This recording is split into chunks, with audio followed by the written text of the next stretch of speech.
снова в эфире на нашем радио «Голос Восток». Ду моҳ боз дар Нью-Йорк барномаҳои тоҷикии радиои Садои Шарқ аз тариқи интернет пахш мешаванд. муаллифи ин барномаҳо Шавкати Аштӣ аст.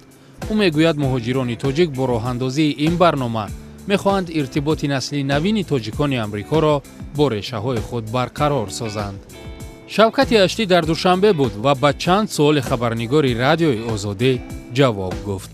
ما همیشه یک مشکلات داشتیم که یگان یک روزنامه یا رادیو یا تلویزیون به زبان ما نبود و فرزندانمان که در امریکا به دنیا آمدند و بزرگ میشوند آهسته آهسته زبان و فرهنگ و تاریخ خود را گم کرده ایستادند و این برای ما که بسیار یک مشکلات پرابلمی کلان بود و در حقیقت ما اونجا همون سه چهار یک روشنفکرا جمع شدیم گفتیم ما باید یک حل این مسئله رو پیدا کنیم و این اولین بار اول در تاریخ امریکا رادیوی باز شد که با زبان روسی، تاجیکی و ازبکی پخش میکنه در خود نیویورک.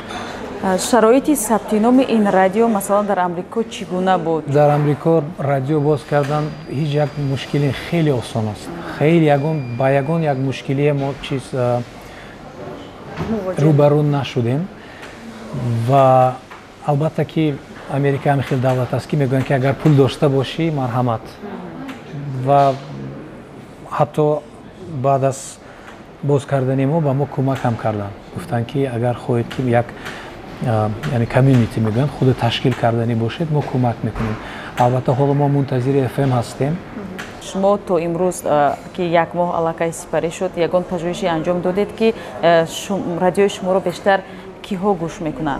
ولی 70% برنامه‌ها با زبان روسی میروند و غیر از برنامه‌ها البته با زبان تاجیکی و ازبکی. ما را بسیارتر البته آدمانی که مهاجرانی که از آسیا میان رفتن و یا گوش میکنند و البته ما مقایسه کردیم که ماهی آخرین ما را همونایی که با روسی میفهمند و گپ میزنند در نیویورک اونا هم ما رو میشنوند چون با ما میگفتند که رادیو شما خیلی شب‌خوار است برنامه‌های بسیار خوب دارین گفتم خیلی فکر رو بیان می‌کردم. شنونده‌های شما از دیگر منطقه‌های تاجیکستان یا که مثلا کشورهای دیگر می‌توانند که از طریق اینترنت رادیوی صدای شرق بشنوند. بله ما در اپل چیز کنید میشد. من اینجا داریم اگر خواهید از نشون میدم حتی از تمام نه فقط تاجیکستان از تمام روی عالم اینا گوش کنید میشد. من اینجا دیدید من رادیوی گوس وستاک ما اپی خود داریم. یعنی خیلی میکنید شده میشد بعد اینجا اینترنتش است. حاضر مثلا بخش شما خبر دارد، موسیقی دارد، برنامه تفریحی دعوتی صحبت با آوازخوان‌ها از همین سه بخش. ما بسیارتر اطلاعاتی ناویگری اطلاعات درباره دولت‌های شرق میدهیم و حرکت میکنیم که بسیارتر اطلاعات درباره آسیای میانه باشد. تاجیکی، روسی، ازبکی با همین زبان ها همه اون چیزایی که مثلا اینجا ناویگری ها شده ایستادن خو این تاریخ باشد خو مسئله فرهنگ باشد بسیارتر همون اطلاعات درباره آسیای مرکزی میدیم. رقابت با رادیوهای محلی یا رادیوهای آمریکایی برای شما مشکل نیست چون در آمریکا خیلی زیاد رادیو فعالیت میکنن. مسئله رقابت به فکرم ما اونقدر رقابت زیاد نداریم چون که با زبان تاجیکی و روسی و ازبکی که درباره آسیا مرکزی اطلاعات میدهد تنها ما هستیم دیگر نیست اونجا.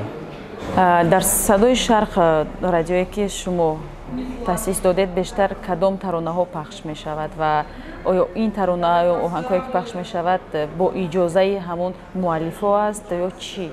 حالا همون سرایندگان مشهور اگر درباره تاجیکستان گپ زدنی باشیم همون سرکرده از جورابک مرودوف و امروزه ستاره های تاجیکستان که شبنم و صدریدون اینا هستند همه اونها رو ما سرود اونها رو در افیر میدهیم لیکن حالا با اونها هیچ یگان شرطنامه نبستیم و البته این خیلی نقشه داریم که مثلا یگان سرود نو ثبت کرده باشند از اونها اجازت گرفته بعد سرودشون میدیم ولی حالا برای اول یگان یک اجازت ما نداریم.